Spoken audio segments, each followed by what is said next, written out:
Olá, meus irmãos e irmãs de Ideal Espírita, vocês amigos e amigas que nos acompanham aqui na página Estação da Luz Espírita, muitíssimo obrigado mesmo pela sua companhia. A nossa página Estação da Luz Espírita não tem fins lucrativos, o objetivo é a divulgação da doutrina espírita. E é por isso que nós reunimos aqui esta sede de matérias espíritas para que possa atender às suas necessidades, estudo, lazer, pesquisa. Você encontra aqui na nossa página Estação da Luz Espírita os livros da codificação, obras suplementares, entrevistas, palestras e os programas da Web Rádio Estação da Luz de Natal e Web Rádio Cristo Consolador de São Paulo. Ou seja, um acervo que atenda às suas necessidades, sem fins lucrativos. O objetivo é a divulgação da doutrina espírita. E agora eu convido você para nos acompanhar na reprodução de mais esse trabalho imperdível. Muito obrigado mesmo pela sua companhia e vamos juntos!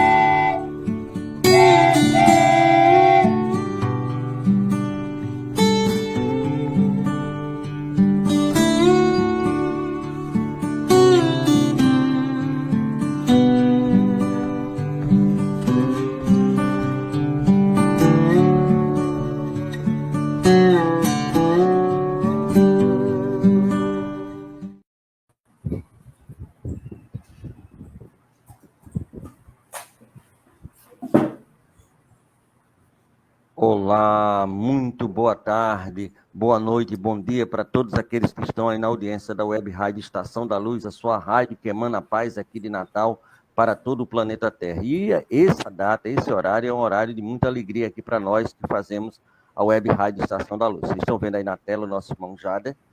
Ele é um dos coordenadores da sinagoga, a primeira sinagoga das Américas, no qual eu fiz uma visita e me emocionei muito. E hoje está iniciando aqui pela Web Rádio um programa sobre o judaísmo, né? Tudo que você vai saber, tudo que você vai poder entender e aprender sobre essa doutrina religiosa com mais de 5.000 anos no planeta Terra. E eu tenho uma grande emoção de fazer essa apresentação e dizer assim, meu amigo, muito bem-vindo à Web Rádio, o programa é seu, a rádio é sua, e Deus que lhe cubra de bênção e de muito amor, e muito obrigado, e paz no seu coração, meu irmão. Muito boa tarde. Boa tarde, Tavares. Agradeço o convite para participar do programa.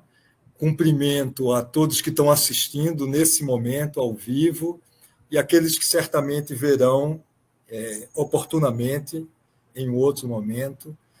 E estamos aqui com a proposta de conversar com vocês, debater um pouco sobre o que é o judaísmo, a tradição judaica, uma tradição milenar, né, que tem muito vínculo com a história em geral da civilização, particularmente em nosso país, aqui no Brasil, aqui em Pernambuco, Recife, de onde eu estou falando, né, como muito bem colocou o Tavares.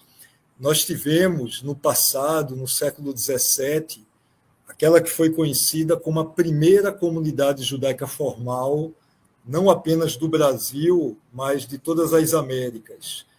Então, a gente se voltar ao passado, a gente se reportar ao século XVII e imaginar um grupo de imigrantes vindo da Holanda e que constroem aqui uma comunidade, constroem aqui uma sinagoga, e durante um período muito curto, isso representou um sopro de liberdade no momento de uma Europa obscurantista, em que o judaísmo era proibido em muitos países de ser praticado livremente.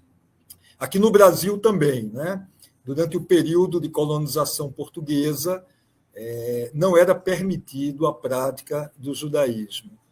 E nós sabemos que entre aqueles primeiros migrantes portugueses que aqui chegaram no século XVI, muitos eram de origem judaica, mas que tinham sido convertidos forçosamente ao catolicismo, inicialmente em Portugal, depois inicialmente na Espanha, 1492, depois 1496 em Portugal, e ficaram conhecidos como cristãos novos.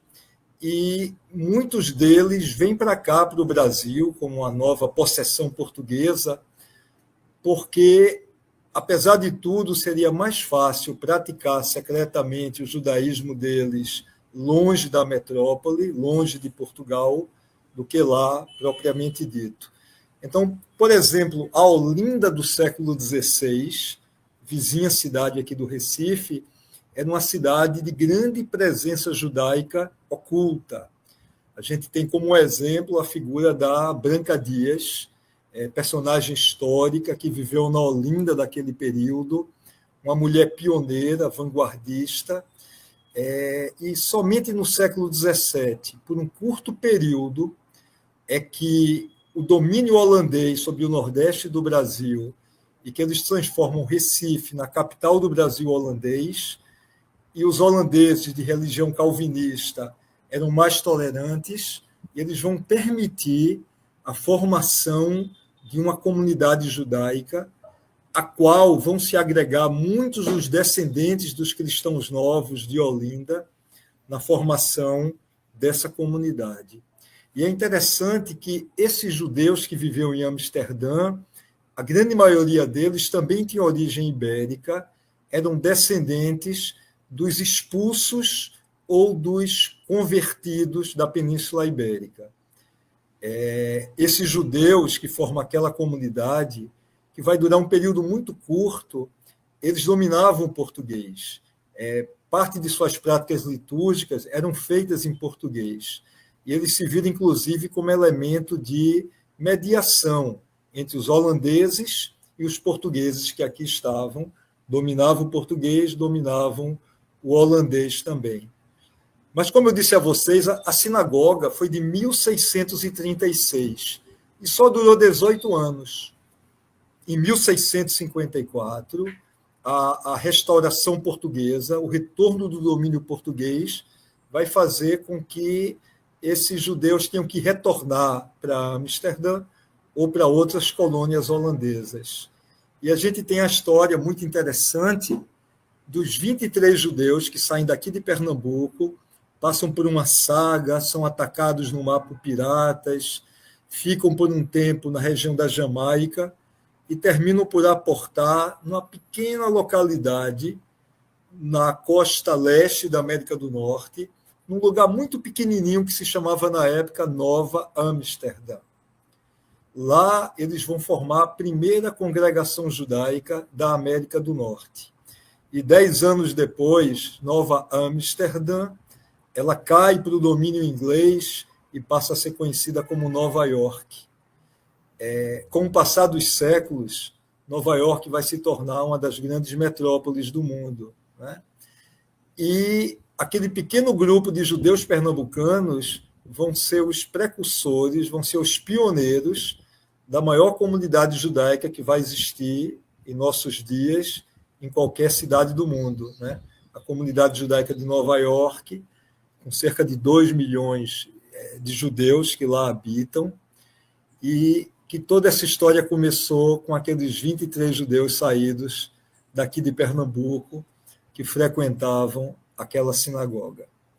Essa sinagoga ficou com sua memória apagada durante muitos séculos e só foi restaurada muito recentemente através de um trabalho, de uma parceria da Federação Israelita de Pernambuco, com a Confederação Israelita do Brasil, a Prefeitura do Recife, o Ministério da Cultura, na época, do governo Fernando Henrique Cardoso, e que trouxe de volta a paisagem de nossa cidade, a sinagoga de outrora, e que ela foi restaurada não apenas para voltar a ser uma sinagoga, mas como um museu, um centro cultural judaico, que traz essa história para os visitantes, residentes locais, turistas, acadêmicos, estudantes.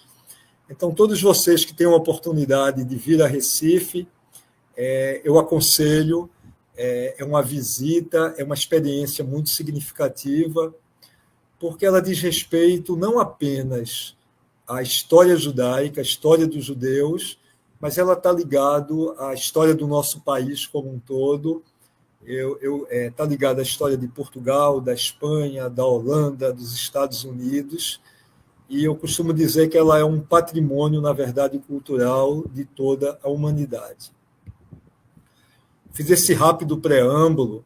Em outra ocasião, podemos falar um pouco mais sobre a história da presença judaica aqui no Brasil, que vai voltar a ser significativa apenas a partir do século XIX, século XX, principalmente início do século XX, quando vai começar uma grande onda migratória de judeus da Europa Oriental em direção a essas terras.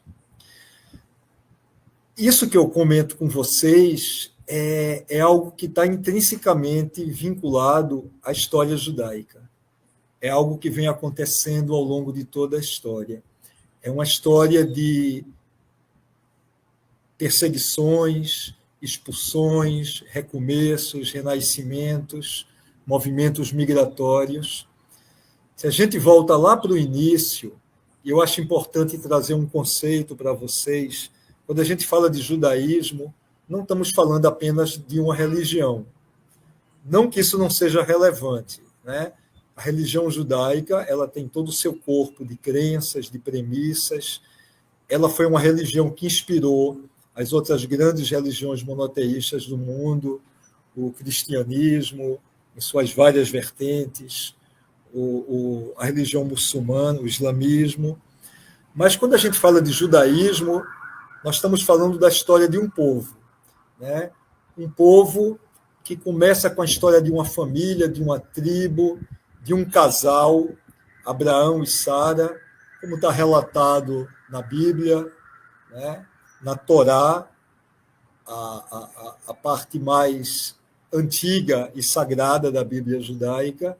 Um casal que migra, Abraão nascido na região da Mesopotâmia, que depois vive na cidade de Aram, que seria hoje em dia a atual Síria, e que recebe um chamado divino e se dirige com sua esposa, seu sobrinho, para a terra de Canaã, e estabelece um pacto com Deus, um pacto em que ele, diferentemente dos povos da época, ele desenvolve a crença no monoteísmo, a crença no único Deus, criador de tudo que existia, e que Deus promete a ele uma grande descendência e que caberia à sua descendência aquela terra para a qual ele foi direcionado.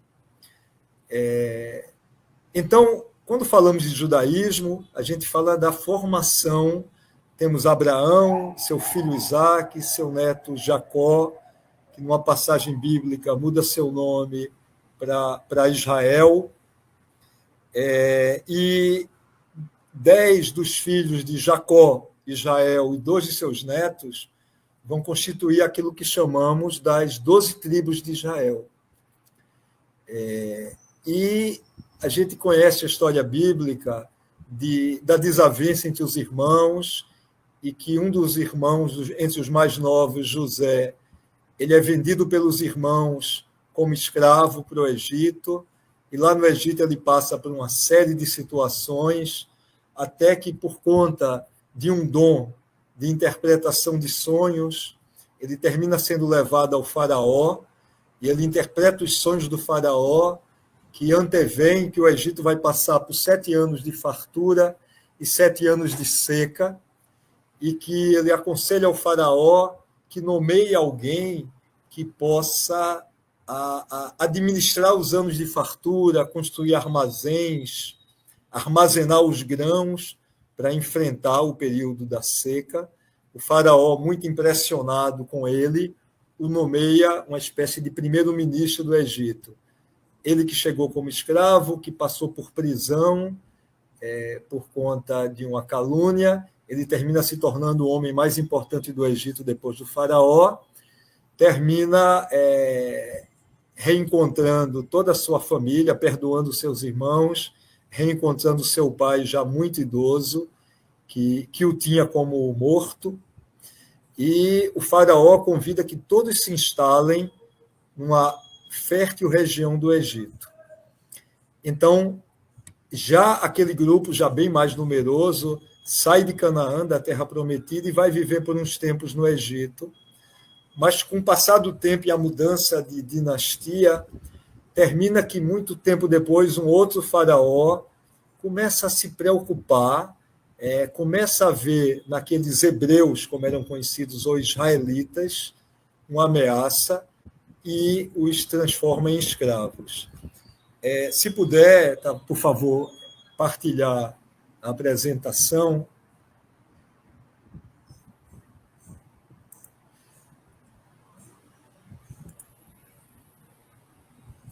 Temos aqui uma imagem, e eu estou trazendo esse assunto agora justamente porque nós estamos nos aproximando da festa de Pêssar. Pêssar é conhecido como uma espécie de Páscoa judaica. Pêssar ela relembra e celebra a libertação dos hebreus da escravidão que durou muitos séculos no Antigo Egito. No calendário judaico, nós estamos no mês de Nissan. No hemisfério norte, lá em Israel, agora é o início da primavera, contrariamente a nós que estamos aqui no hemisfério sul. Essa festividade ela é celebrada durante 8 dias, e no nosso calendário gregoriano, aqui está com a referência, ela iniciará ao anoitecer deste sábado, dia 12 de abril. Todo ano muda o calendário judaico com o calendário gregoriano, porque o calendário judaico é lunar, lunisolar, e o nosso calendário é solar, né? Então ele sempre tem uma diferença, que ela a cada 3 anos, é acrescentado um 13º mês no calendário judaico para compatibilizar com outro calendário.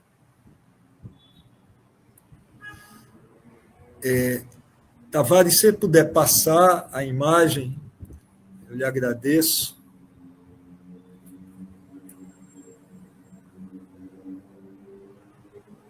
Estou vendo aqui uma pergunta, a diferença entre hebreu, judeu e israelita.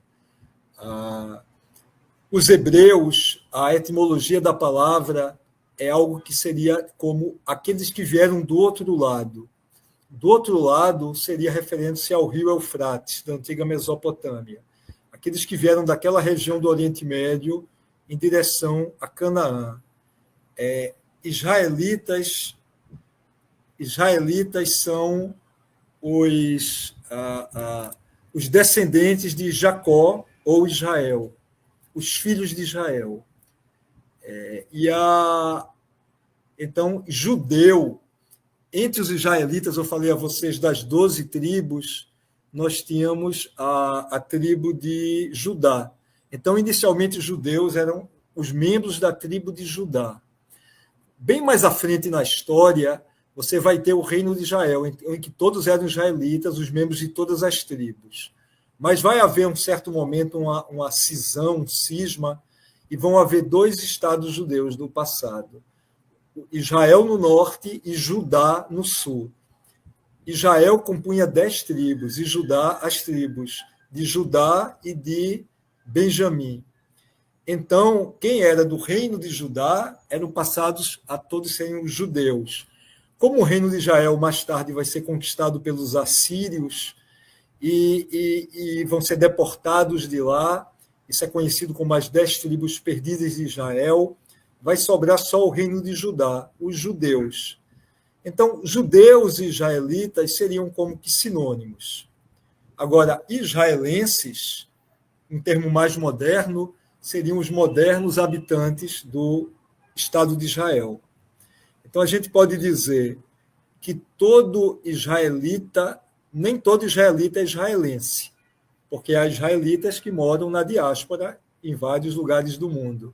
E nem todo israelense é israelita, porque há pessoa de outras origens, de outras crenças, vivendo em Israel.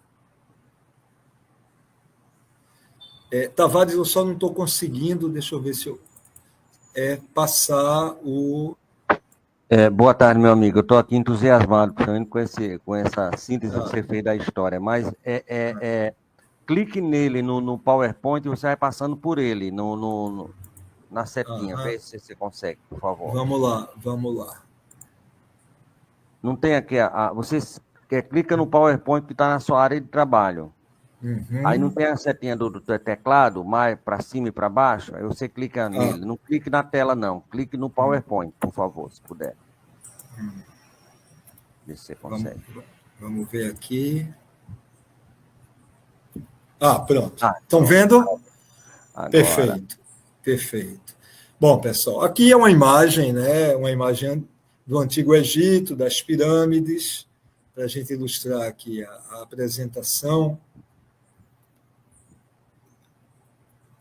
Espera aí que eu... engraçado, por algum motivo ele está seguindo, mas tudo bem. Agora, aqui a gente tem aquela cena clássica descrita na Torá, de que, num dado momento, o faraó ele decreta a morte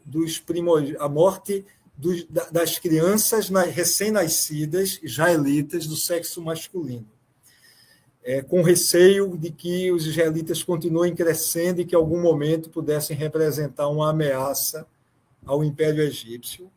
E aí uma mulher chamada em hebraico Yocheved, ou conhecida como Jocabed, ela dá à luz a uma criança e tenta escondê-la por algum tempo, mas percebe que isso vai ser quase impossível, e uma filha dela, Miriam, ela sugere que coloque a criança numa cestinha no rio Nilo, e ela vai acompanhar o que acontece. Essa cestinha termina passando pelos jardins do palácio do faraó, e a princesa recolhe a cestinha, se apaixona pela criança e resolve adotá-la como filho, e dá a ele o nome de Moisés, aquele que foi recolhido das águas, e Moisés termina crescendo como um príncipe no Egito.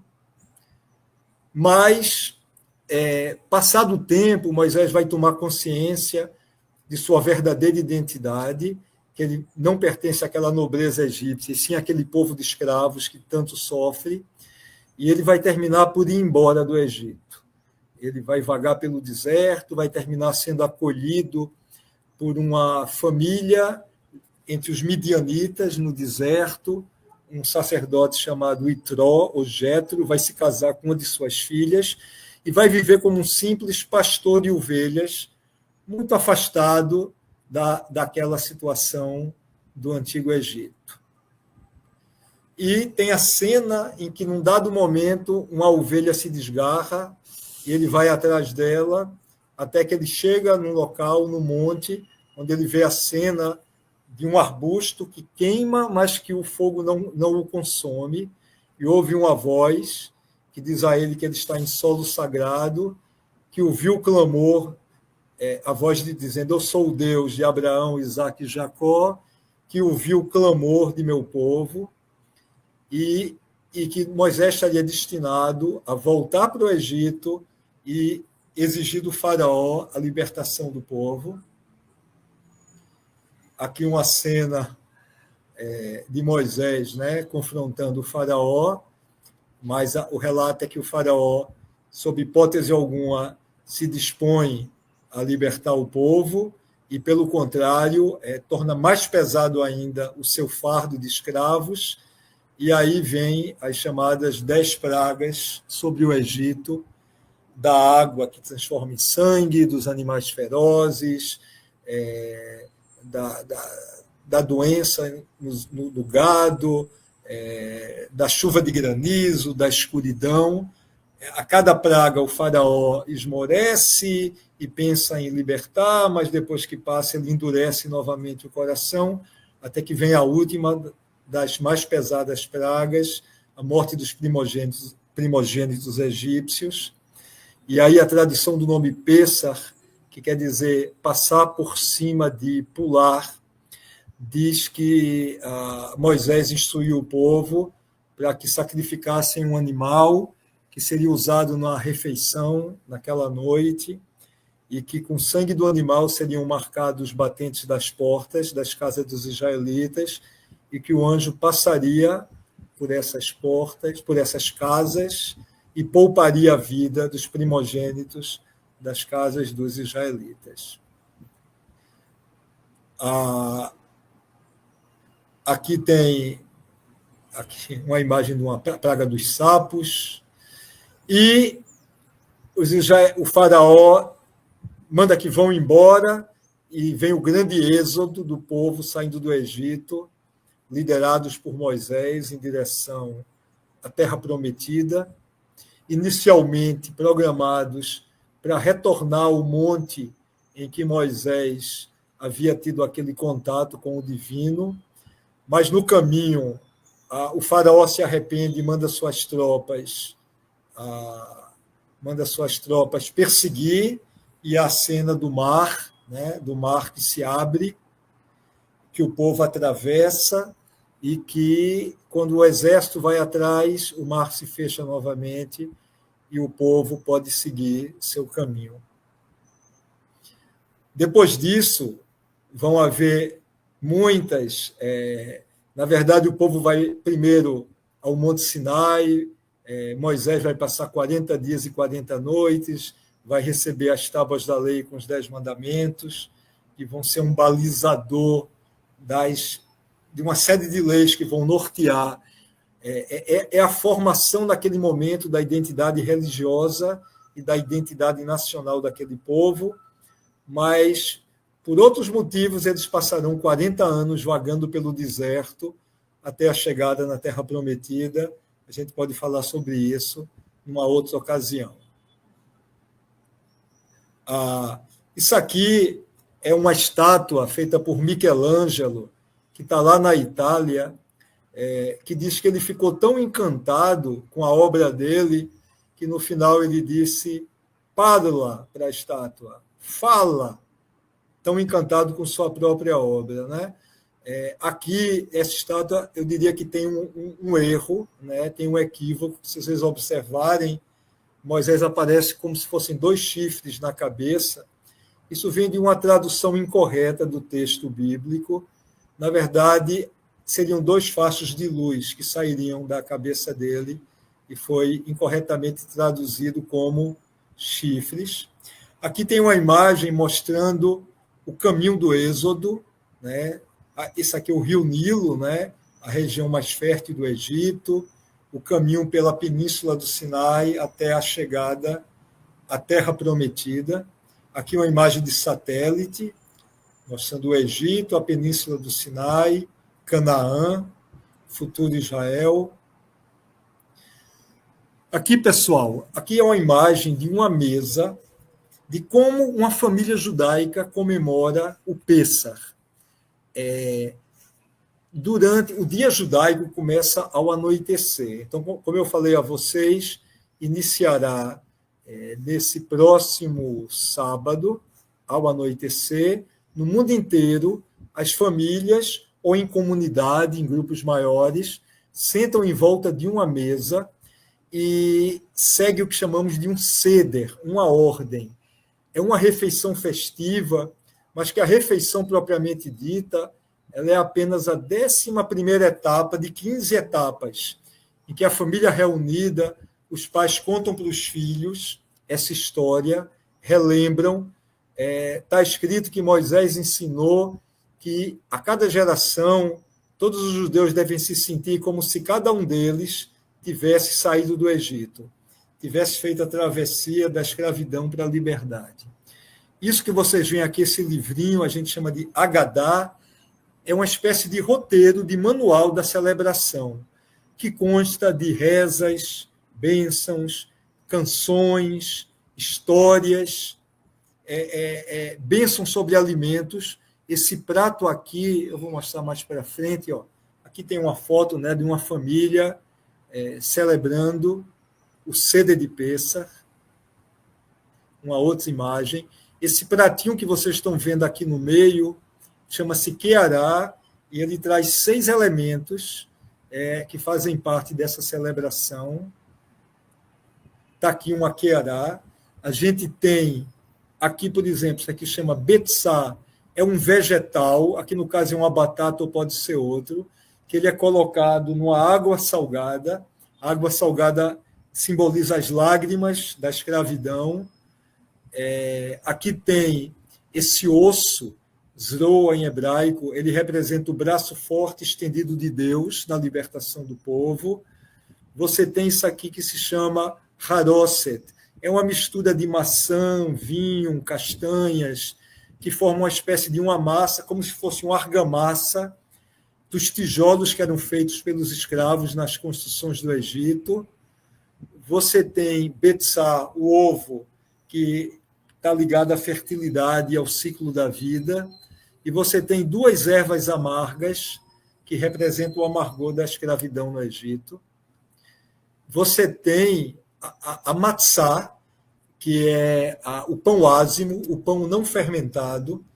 Ele tem dois simbolismos. Um se fala do pão da pobreza que nossos antepassados comeram durante a escravidão, e, ao mesmo tempo, diz que quando eles saíram do Egito, saíram com tanta pressa que não deu tempo do pão fermentar. Eles comeram o pão não fermentado. Então, a tradição judaica é que nos 8 dias da celebração de Pêssar não se come alimentos de cereais fermentados, como o trigo e outros, e esse é o alimento principal, que se pode comer de várias formas durante a celebração do Pêssar. Nós dizemos em hebraico Hag Pessah Sameach, uma feliz festividade de Pêssar, para cumprimentarmos a todos.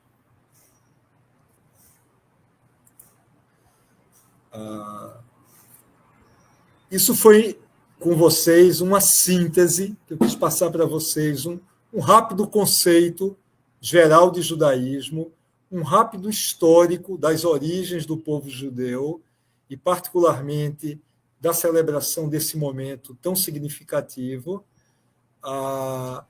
E eu gostaria de dizer a vocês, para a gente finalizar nesse momento, que o Pêssar ele também é chamado de festa do tempo da nossa liberdade.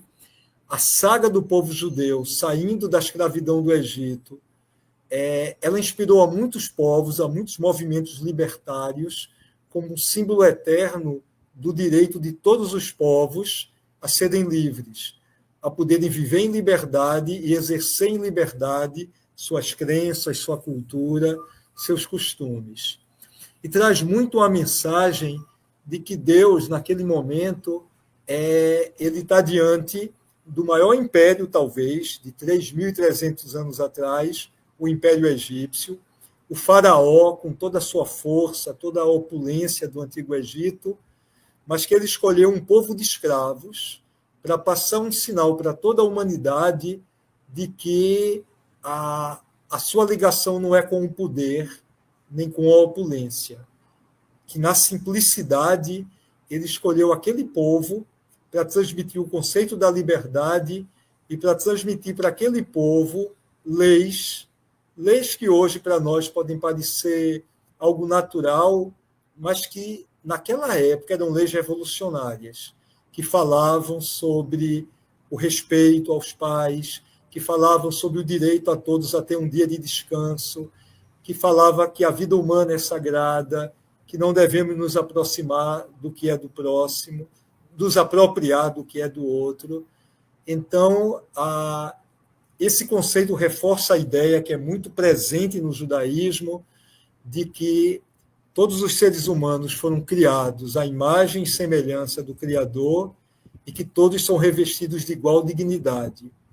E atentar contra qualquer ser humano, devido à sua origem étnica, ou à sua crença, ou à sua convicção política, é atentar contra a própria fonte da criação. Então, eu desejo a todos vocês um Hag Pessah Sameach, uma feliz festa de Pêssar, aos amigos cristãos que agora também se aproximam e que nesse ano vai haver, inclusive, a coincidência de datas, uma feliz Páscoa.